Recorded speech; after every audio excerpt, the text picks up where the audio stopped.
رتله روي القلب. Ada ulama' yang buat kajian, dia kata dalam ayat kursi ni, sebenarnya ayat kursi ni ada berapa ayat dalam ayat ni? Satulah. Tapi dalam satu ayat ni ada pecahan-pecahan dia. Dan sebenarnya semua cerita ni adalah cerita tentang Allah. Seolah kita bertanya Allah, man anta, siapa kamu? Allah pun cerita, aku adalah Allah. Jadi Allah cerita pasal diri dia. Kalau kita kenal dan kita semua tak pada Allah, Allah tak dapat kebaikan apa-apa pun. Dan kalau kita semua tak kenal Allah dan tak taat pada dia, Allah tak rugi satu sen pun. Sebenarnya faedahnya 100% ialah kepada manusia. Sebab Allah tahu nikmat yang paling besar, cara jalan paling selamat ialah yang pertama asasnya manusia kenal Allah. Asas agama ialah kenal Tuhan. Sebelum tu kita tengok apa makna Allah. Tuhan yang berhak disembah. Allah yang berasal daripada perkataan ilah. Kemudian ditambah alif lam. Dan akhirnya Allah itu menjadi satu nama. Nama Allah yang terbesar ialah Allah. Allah Tuhan yang disembah. Maka lepas tu Allah beritahu, kenapa aku adalah Tuhan yang berhak disembah. Kemudian yang kedua Allah beritahu apa? Kalimah tauhid. Nabi kata, khairu ma qultu ana wan nabiyyun ialah la ilaha illallah wahdahu la syarikalah sampai akhir. Perkataan yang terbaik yang diucapkan oleh aku dan semua para nabi ialah la ilaha illallah. Ini yang pertama. Okey, apa yang kita faham ni? Apa makna la ilaha illallah? Ialah ramai tak yang mengucap la ilaha illallah tapi tak solat? Ramai. Ramai tak mengucap la ilaha illallah tapi buka aurat? Ramai.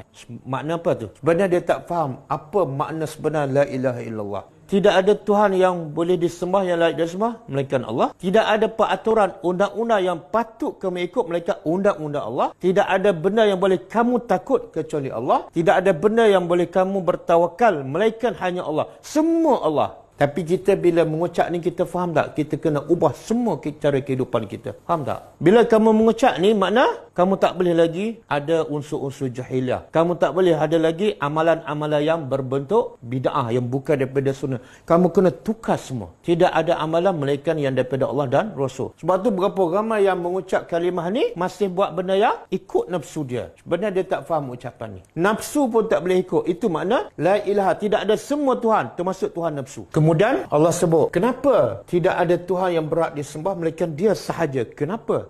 Jawapan seterusnya ialah sebab dia Al-Hayyu, kecuali dia. Ini yang kedua. Dia adalah Al-Hayyu. Apa makna Al-Hayyu? Maha. Apa makna maha hidup?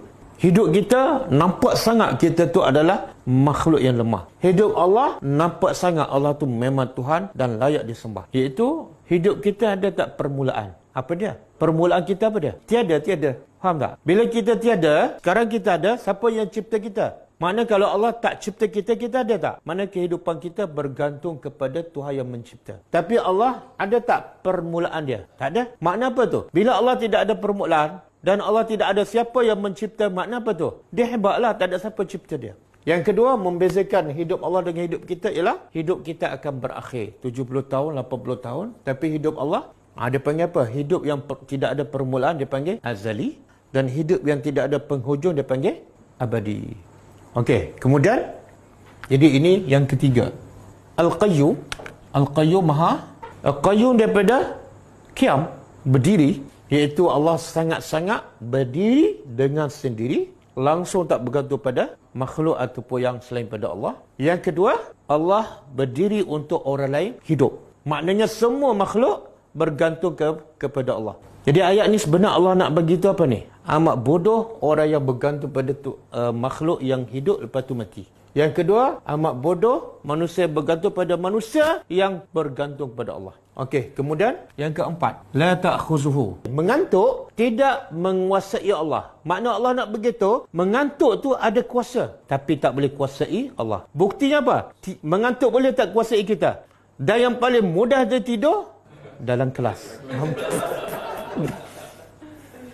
5. Wala naum, dan tidak juga. Okey, yang ni mengantuk, yang ni tidur. Tengok bahasa Al-Quran. Kenapa Allah bagi tahu dua? Dia kan tidur dengan mengantuk lebih kurang kan? Betul kan? Tapi kenapa Allah bagi tahu secara berasingan?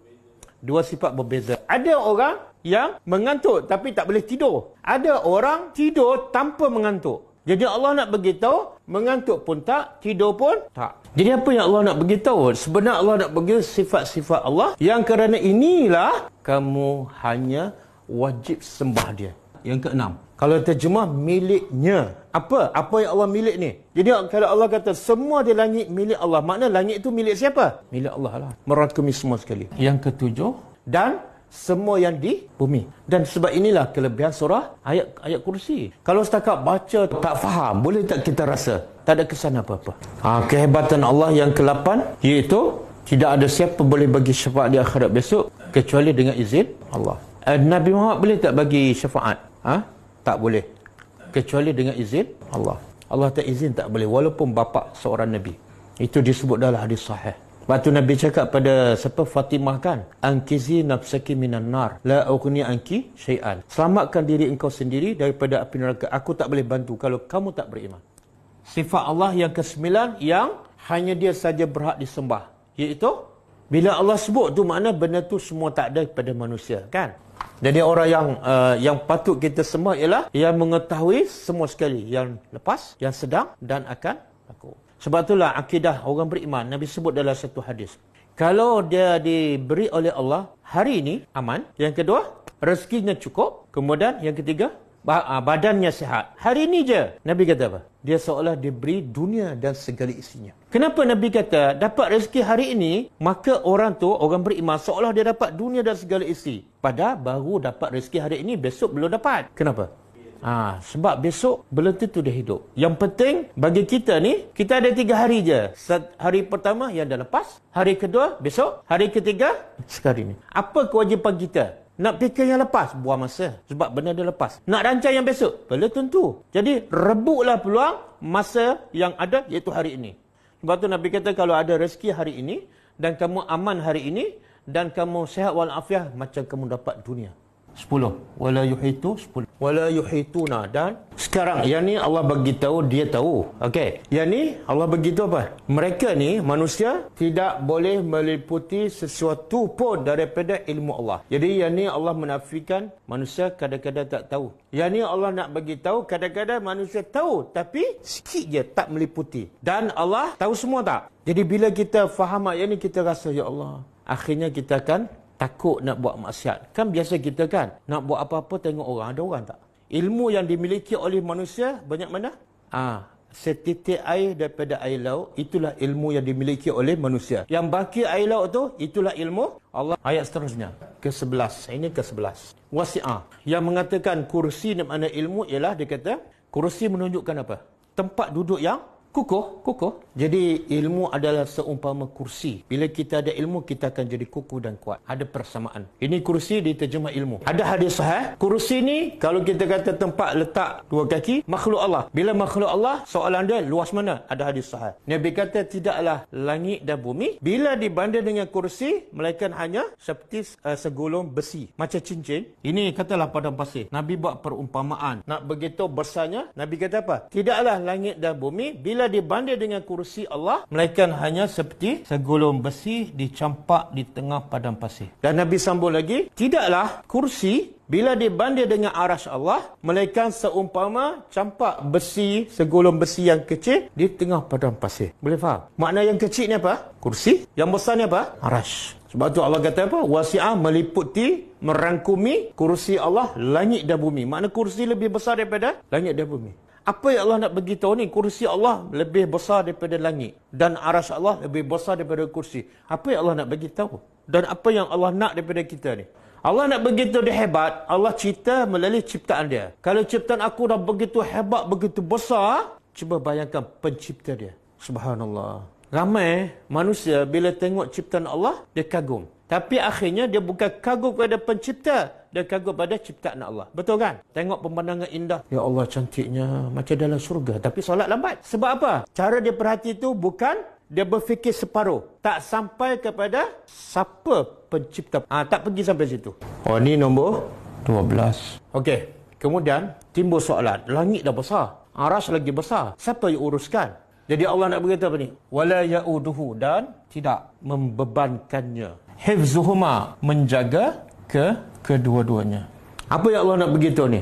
Dia bukan setakat pemilik langit dan apa yang di langit, apa yang di bumi. Bukan setakat pemilik. Dia juga penjaga, pengurus. Tapi Allah nak beritahu, aku nak jaga apa ni? Sebesar langit dan 7 lapis. Bumi pun sama, 7 lapis. Dengan haiwan, dengan tumbuh-tumbuhan. Penat tak Allah? Susah tak bagi Allah? Tak. Semua Allah uruskan, ya Allah. Allah nak buat apa-apa, nak uruskan langit, bumi, haiwan, jin apa semua. Kun fayakun je. Allah tak perlu malaikat semua. Tapi kenapa Allah cipta malaikat yang bekerja dengan Tuhan? Sebenarnya itulah menunjukkan kehebatan Allah. Allah boleh cipta, Allah boleh arah, Allah boleh apa saja dia nak buat. Aku nak pembantu 1000 orang. Boleh tak? Boleh. Itulah kehebatan Allah. Boleh faham? Kemudian ini 13. Wahwa dan dialah Al-Aliyu. Maha. Okey, apa maksud maha tinggi?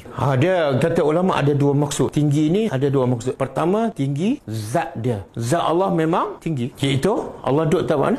Istawa alal arsh. Zat Allah berada di tempat yang tinggi. Yang kedua, tinggi dari segi sifat, iaitu Allah sifat Allah memang tinggi. Saya bagi contoh lah, macam agung kan, kedudukan dia nombor 1 kan, betul, kedudukan dia, tempat dia, istana dia tinggi juga, betul tak? Ada tak istana bawah pada rumah biasa? Jadi satu, kedudukan pangkat dia nombor 1 paling tinggi. Yang kedua, tempat tinggal dia pun tempat yang tinggi. Jadi Allah nak begitu, dia maha tinggi, tempatnya tinggi dan tak sama dengan tempat manusia, kena tambah. Kalau tidak orang tuduh mujassim. 14. Kemudian Al-Azim. Al-Azim maha agung.